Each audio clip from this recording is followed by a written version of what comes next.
आज ही Doubtnut app download करें। Doubtnut पर होगा अब आपके सभी मैथ्स, केमिस्ट्री, फिजिक्स और बायोलॉजी डाउट्स का सफाया। बस अपने क्वेश्चन की फोटो खींचो, उसे क्रॉप करो और तुरंत वीडियो सोल्यूशन पाओ। Download now. हेलो एवरीवन, आज हम इस वीडियो में ये क्वेश्चन सॉल्व करेंगे। ये क्वेश्चन कुछ इस तरीके से है कि हमें कैलकुलेट करना है कोफिशिएंट ऑफ कोरिलेशन जो हमें डेटा दिया है उसके लिए, एंड हमें ये दो मेथड से करना है, एक रैंक डिफरेंस मेथड से एंड एक कार्ल पियर्सन मेथड से। एंड इस डेटा में हमें दो मार्क्स दिए हुए, दो सब्जेक्ट के मार्क्स, इकोनॉमिक्स के मार्क्स एंड हिंदी के मार्क्स। तो सबसे पहले हम किस मेथड से सॉल्व करेंगे? सबसे पहले हम रैंक डिफरेंस मेथड से सॉल्व करके देखते हैं हमारा क्या आंसर आता है। रैंक डिफरेंस मेथड से अगर हम सॉल्व करते हैं तो जैसे कि हम हमेशा टेबल बनाते हैं कोफिशिएंट ऑफ कोरिलेशन फाइंड करने के लिए, इस केस में भी हम टेबल बनाएंगे। हमारे जो इकोनॉमिक्स के मार्क्स हैं उसको हम क्या लिखते हैं? उसको हम x से डिनोट करेंगे, एंड जितने भी हमारे मार्क्स हैं उनको हम लिखते हैं जो 77, 54, 27, 52 एंड सो ऑन है हमारे। हम इनको लिखते हैं 77, 54, 27, 52, 14, 35, 90, 25, 56 एंड 60। ये हमारे मार्क्स हो गए। उसके बाद नेक्स्ट कॉलम में हम क्या करेंगे? नेक्स्ट कॉलम में हम इन्हें रैंक करेंगे, जिसे हम क्या बोलेंगे? R1 डिनोट करेंगे इकोनॉमिक्स के मार्क्स की रैंकिंग को। इसमें हम क्या कर सकते हैं? इसमें हम सबसे छोटे नंबर को फर्स्ट रैंक दे सकते हैं या सबसे बड़े नंबर को रैंक 1 दे सकते हैं। इस केस में हम सबसे छोटे नंबर को फर्स्ट रैंक देंगे।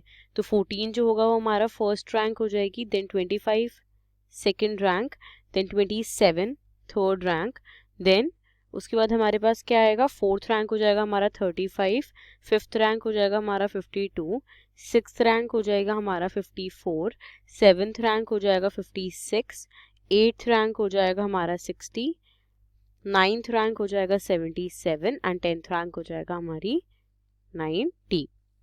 उसके बाद नेक्स्ट कॉलम में हम क्या करेंगे? नेक्स्ट कॉलम में हम लिखते हैं हिंदी के मार्क्स, जिसको हम किससे डिनोट करेंगे? y से डिनोट करेंगे, जैसे कि हमें दे रखे हैं कहाँ पे?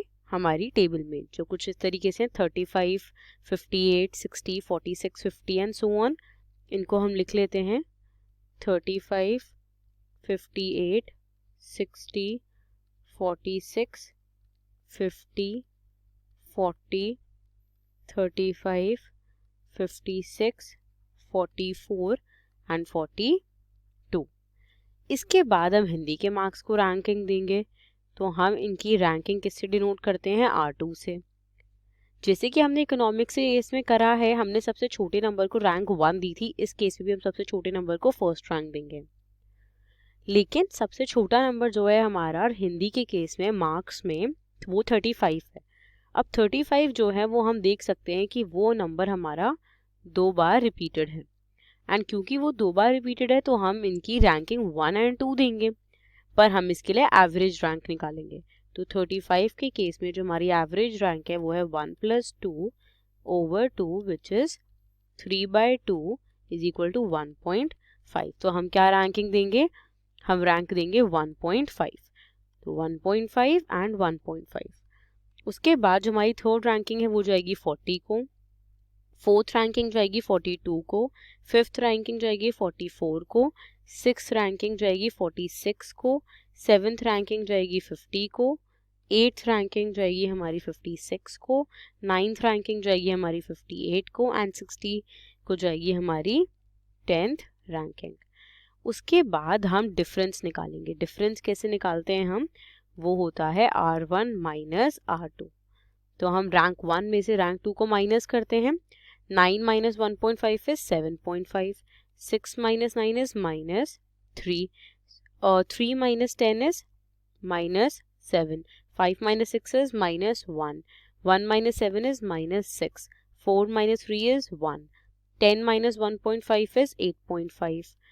2 minus 8 is कितना होगा हमारा? It is -6. एंड उसके बाद 7 minus 5 is 2. And 8 minus 4 is 4। ये हमारा डिफरेंस आ गया।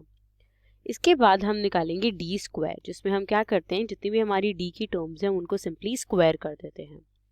तो डी स्क्वायर क्या होगा, 7.5 square is 56.25, minus 3 square is 9, minus 7 square is 49, minus 1 square is 1, minus 6 square is 36, 1 square is 1, 8.5 square is 72.25, minus 6 square is 36, 2 square is 4 and 4 square is 16, and therefore जो हमारा sigma D square आएगा और हम इन सारी terms को अगर add करते हैं तो वो इक्वल होगा 280.5 के। एंड जो हमारा नंबर ऑफ टर्म्स है वो क्या होगा वो हम देख लेते हैं, वो हम काउंट कर सकते हैं 1 2 3 4 5 6 7 8 9 10। सो देयरफॉर जो हमारा n होगा वो क्या हो गया, वो हमारा हो जाएगा 10 के इक्वल। अब हमें क्या करना है, अब हम सिर्फ सीधा रैंक कोरिलेशन कोफिशिएंट का फॉर्मूला लगाएंगे जो है R K is equal to 1 minus 6 sigma D square. क्योंकि हमारा फॉर्मूले में रिपीटेशन है तो रैंक्स की, तो हम देख सकते हैं कि हमारा फॉर्मूला उस तरीके से मॉडिफाई होगा। तो हम इसको क्या लिखेंगे, plus 1/12 m1 cube minus m1, and इसके बाद हम इसको डिवाइड करेंगे n क्यूब माइनस n से। सो देयरफॉर क्या होगा, हम इसमें अब अपनी वैल्यूज पुट करेंगे। तो 1 माइनस 6 सिग्मा डी स्क्वायर की जगह हम लिख देते हैं 280.5 प्लस 1/12 इधर आएगा हमारा m1 कितनी बार रिपीटेड था, 2 टाइम्स। सो देयरफॉर m1 की वैल्यू क्या हो जाएगी 2, तो 2 cube minus 2 divided by n cube is, n की जगह हम लिखेंगे 10, तो हो जाएगा 10 क्यूब माइनस 10। एंड हम यहाँ सबसे पहले लिख सकते हैं कि जो हमारा m1 है वो किसके इक्वल है, वो 2 के इक्वल है, क्योंकि हमारा 35 जो नंबर है वो कितनी बार रिपीटेड है, वो हमारा 2 टाइम्स रिपीटेड है। अब हमें बेसिकली सिर्फ इसे सिंपली सॉल्व करना है। तो हम इसको कैसे सॉल्व कर सकते हैं, हम देखते हैं कि 1 माइनस 6 280.5 प्लस इसको अगर हम सॉल्व करेंगे तो हमारा क्या आता है 6/12 which is equal to 0.5 divided by 10 cube minus 10 is 990. So therefore this is equal to 1 minus 6 into 281 divided by 990, which is equal to 1 minus 7 0.703, which is equal to minus 0.703. तो हम यहाँ क्या लिख सकते हैं कि हमारा कोएफिशिएंट ऑफ रैंक कोरिलेशन किसके इक्वल है, माइनस 0.703 के। ये हमारा क्वेश्चन सॉल्व हो गया।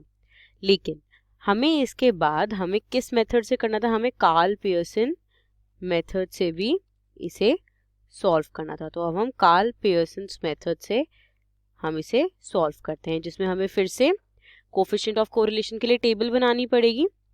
इस टेबल में भी हम इकोनॉमिक्स के जो हमारे मार्क्स हैं उसको हम x से डिनोट करते हैं। तो हम लिख देते हैं कि हम इसको x से डिपिक्ट कर रहे हैं। एंड सबसे पहले हम एज इट इज़ जितने भी हमारे क्या हैं, हमारे जितने भी नंबर्स हैं उनको हम लिखते हैं, जो हैं 77 54 27 52 14 35 90 25 56 एंड 60। एंड अगर हम इन सबको ऐड करते हैं तो हमारा सिग्मा x किसके इक्वल आएगा, वो इक्वल आएगा 490 के। उसके बाद नेक्स्ट कॉलम में हम कैलकुलेट करेंगे dx, जो किसके इक्वल होता है x माइनस ax के। एंड ax क्या होता है, हमारा एज्यूम्ड मीन। तो हम मान लेते हैं कि जो 14 है वो हमारा एज्यूम्ड मीन है x सीरीज का। So therefore ax is equal to 14। तो dx कैलकुलेट करने के लिए हमारे जितने भी x है उसमें से हम क्या माइनस करेंगे, 14 को। तो 77 minus 14 is 63, 54 minus 14 is 40, 27 minus 14 is 13. उसके बाद 52 minus 14 is 38. 14 minus 14 is 0. 35 minus 14 is 21. 90 minus 14 is 76. 25 minus 14 is 11. 56 minus 14 is 42 and 60 minus 14 is 46. तो ये क्या हुआ हमारा, ये हमारा dx हो गया. तो हमारा सिग्मा dx क्या होगा, अगर हम इन सारी टर्म्स को ऐड करते हैं तो वो किसके इक्वल होगा, 350 के. इसके बाद हम क्या करेंगे, इसके बाद हम कैलकुलेट करेंगे dx स्क्वायर, जिसमें हम सिंपली जितने भी हमारी dx की टर्म्स हैं उनको हम स्क्वायर कर देते हैं. सो 63 square is 3969, 40 square is 1600, 13 square is 169, 38 square is 1444, 0 square is 0, 21 square is 441, 76 square is 5776, 11 square is 121. उसके बाद हमारे पास 42 square is 1764 and then 46 square is 2116. And अगर हम इन सारी टर्म्स को ऐड करते हैं तो जो हमारा सिग्मा dx स्क्वायर आएगा वो किसके इक्वल होगा, वो इक्वल होगा 17,400. हमारा इसका आंसर आएगा. इसको हम थोड़ा सा क्लियरली लिख लेते हैं. ये किसके इक्वल है, 17,400. उसके बाद हम क्या कैलकुलेट करेंगे, उसके बाद हम लिखेंगे हिंदी के मार्क्स, जिसे हम किससे डिनोट करेंगे, y से डिनोट करेंगे.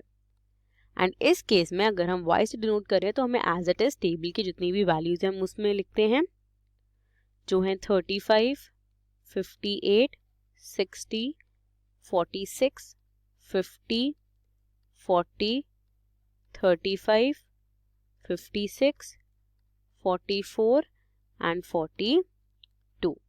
तो इस केस में जो हमारा सिग्मा y आएगा वो क्या होगा, अगर हम इन सारी टर्म्स को ऐड करते हैं तो वो इक्वल होगा 466 के. उसके बाद हम नेक्स्ट कॉलम में क्या लिखते हैं, नेक्स्ट कॉलम में हम कैलकुलेट करेंगे dy. dy कैसे कैलकुलेट करते हैं, dy हम कैलकुलेट करते हैं y minus ay.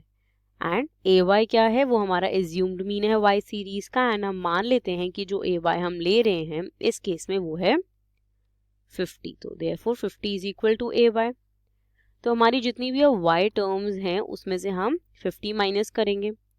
So 35 minus 50 is minus 15, 58 minus 50 is 8, 60 minus 50 is 10, 46 minus 50 is minus 4, 50 minus 50 is 0, 40 minus 50 is 10 minus 10, 35 minus 50 is minus 15, 56 minus 50 is 6, 44 minus 50 is minus 6 and 42 minus 50 is minus 8.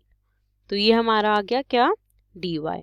And अब इन सारी terms को अगर हम add करते हैं तो इस case में हमारा सिग्मा dy किसके इक्वल होगा, वो इक्वल होगा -34 के. एंड इसके बाद हम क्या कैलकुलेट करेंगे, इसके बाद हम कैलकुलेट करेंगे dy स्क्वायर. इसमें हमारी जितनी भी टर्म्स हैं dy की उसको हम सिंपली स्क्वायर कर देते हैं.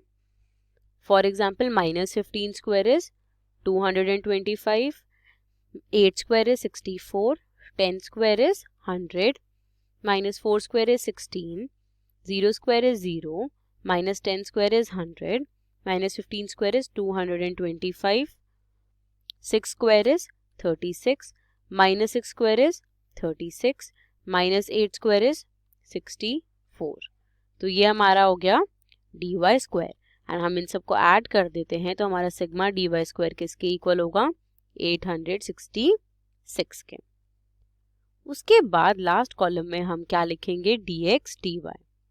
अब dx dy कैसे कैलकुलेट होता है, जिसमें हम सिंपली क्या करते हैं, dx को एंड dy को हम मल्टीप्लाई कर देते हैं.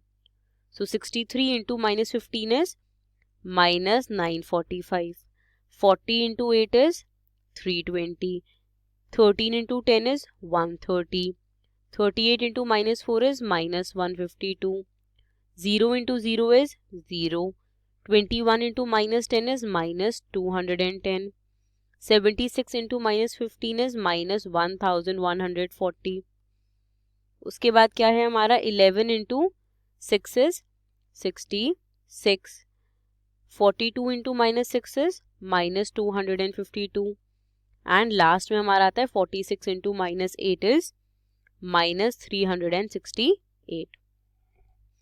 तो इस केस में हमारा sigma D X D Y क्या होगा, हमारा sigma D X D Y equal होगा माइनस 2551 के। तो ये हमने अपनी टेबल बना ली है। अब हमें क्या करना है, अब हमें सिंपली अपने फॉर्मूले में सारी वैल्यूज पुट करनी है। पर हमारा फॉर्मूला क्या है, हमारा फॉर्मूला जो है कार्ल पियर्सन मेथड का कोफिशिएंट ऑफ कोरिलेशन का वो है sigma D X D Y minus sigma D X into sigma D Y over N whole upon root sigma D X square minus sigma D X whole square divided by N, again root sigma D Y square minus sigma D Y whole square divided by N. And अब हमें क्या करना है, हमें simply इस फॉर्मूले में अपनी बस वैल्यूज पुट करनी है। तो sigma D X D Y is equal to minus 2551, sigma D X is equal to 350, तो 350 into sigma D Y is equal to minus 34 divided by N is equal to, N क्या है हमारा, N है हमारा 10 divided by again हमारा आएगा root sigma D X square is equal to 17,400 minus sigma D X is equal to 350 whole square divided by N which is 10, again root sigma D Y square is equal to 866 minus, उसके बाद हमारा आता है sigma D Y is equal to minus 34, so minus 34 square by N which is 10। उसके बाद क्या करते हैं, उसके बाद अगर हम इसे फर्दर सॉल्व करते हैं तो वो क्या होगा, माइनस 2551 माइनस, अगर हम इस फ्रैक्शन को सॉल्व करते हैं तो हमारा आंसर आएगा प्लस 1190 डिवाइडेड बाय, अगेन हमने रूट लिखेंगे हम, जिसमें हमारा आएगा 17,400 and 350 square divided by 10 is equal to 12,250 and again root 866 minus 34 square divided by 10 is equal to 115.6। तो ये हमारा फर्दर सॉल्व करके आया। इसके बाद हम इसे फर्दर सॉल्व करेंगे, minus 2551 plus 1190 is equal to minus 1361 divided by root 5150 into root 750.4। इसके बाद अगर हम इसे फर्दर सॉल्व करते हैं तो हमारा क्या आंसर आएगा, minus 1361 divided bye 71.76 into 27.39 which is equal to minus 1361 divided by 1965.50 which is equal to minus 0.69. So therefore हम concluding line लिख सकते हैं कि हमारा कोफिशिएंट ऑफ कोरिलेशन, जिसे हम किससे डिनोट करते हैं, आर से डिनोट करते हैं, वो है इक्वल टू माइनस 0.69 के। एंड ये हमारा क्वेश्चन सॉल्व हो गया। Thank you. क्लास 6 से 12 से लेके नीट, IIT, जेई मेंस और एडवांस के लेवल तक 10 मिलियन से ज्यादा स्टूडेंट्स का भरोसा। आज ही डाउनलोड करें डाउटनेट ऐप या व्हाट्सएप कीजिए अपने डाउट्स 8400 400 400 पर।